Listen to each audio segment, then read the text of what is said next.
Have you seen NBC Peacock's new show, The Paper, which is a spinoff of The Office? Well, I've seen the first few episodes and here are my thoughts.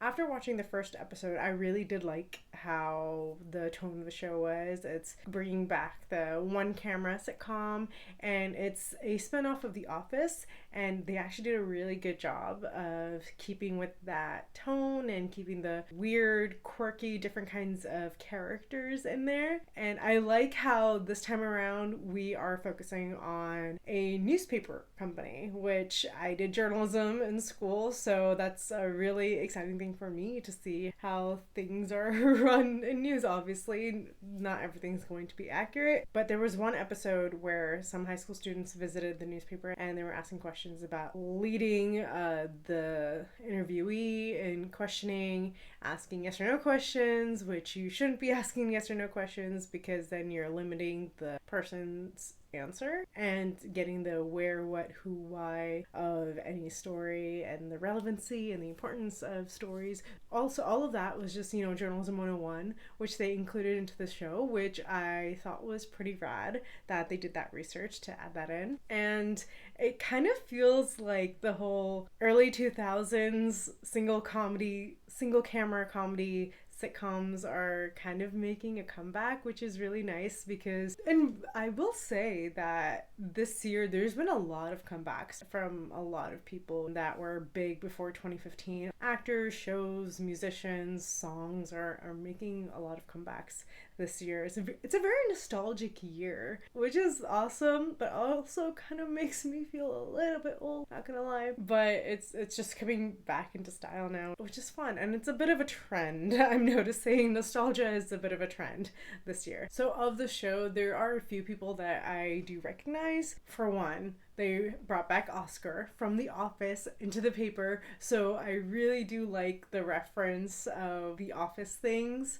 and it really makes it like a true spin-off, because that's what it is. It's a spin-off show. The cast is led by Domhnall Gleeson. He's in the last 3 films of Harry Potter. Ramona Young, I recognized her from Never Have I Ever. And Alex Edelman, which he looks familiar. I don't know what I recognize him from, but I know I have seen him in something. We have some new people on the show. Some new faces on the show, which is great. I like everything about the show except for Esmeralda and Ken. I don't really like those characters, especially Esmeralda. They are showing her, focusing on her a little bit more than Ken. But based on the tone of this show, based on the tone of The Office, their behavior is just a little bit too sinister. I mean, yes, you have all of the archetypes of the nerd, the awkward, shy one, quiet one, the mean, rude one, or sarcastic one, the normal ones or sensible ones.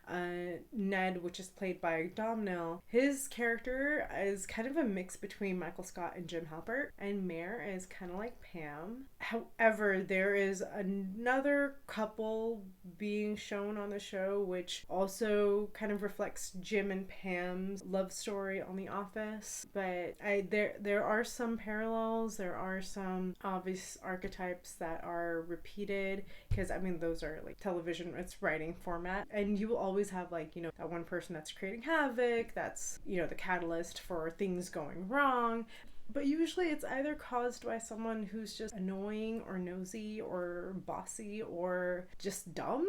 But Esmeralda and Ken they just feel a little too sinister. Their behavior and the tactics that they do to kind of ruin Domhnall is just kind of a little too evil for the tone of this show and like a sitcom of this kind. Even The Office and Parks and Rec, I mean, yes, they had characters that were sarcastic and mean and whatnot, or nosy or whatever, but nobody's tactics really truly felt sinister, like truly evil, but like Esmeralda's does. It's just a little too much, in my opinion. I am only halfway through the first season, so I don't know if it calms down as the season is starting to end. I don't know if her character has an arc and evolves into being, a little less evil-like as more seasons come out. But I do hope that the paper does get renewed for more seasons, because it would be exciting to see how the story progresses and where the story goes. And I mean, watching it as an actor, I'm like, I can totally see myself on this show. Like, I would love to be on this show. Like, yes, I did give that one criticism about Esmeralda and Ken, but you know what? Everybody's entitled to their own opinion, and those characters are supposed to be disliked anyways. And also the fact that the people on that show, the age range that they showed, however old they are in real life, the age range that they're playing within the show is my age range. So yeah, so far I really like it. I like the references to The Office. I kind of wish that it was more than 10 episodes in a season.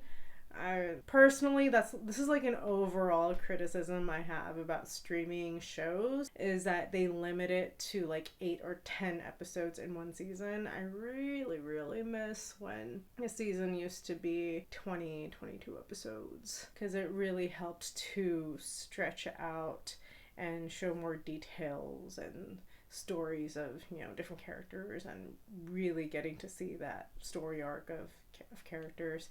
Plus, it allows for more work for people in front of the camera and behind the camera, and for guest stars and for people to be cast as guest stars and co-stars. It's just allowing more work to go around for more people. Also, as an audience member, I do miss that, but I digress. It's a funny show regardless, and I would highly recommend watching it. It is on Peacock. It is an NBC show. Definitely check it out. And if you have already watched this show, please do comment below and let me know what you liked and didn't like, and if you agree with the points that I made in this video. And be sure to like and subscribe so you can get notifications of new videos every week, and I will see you next time. Bye.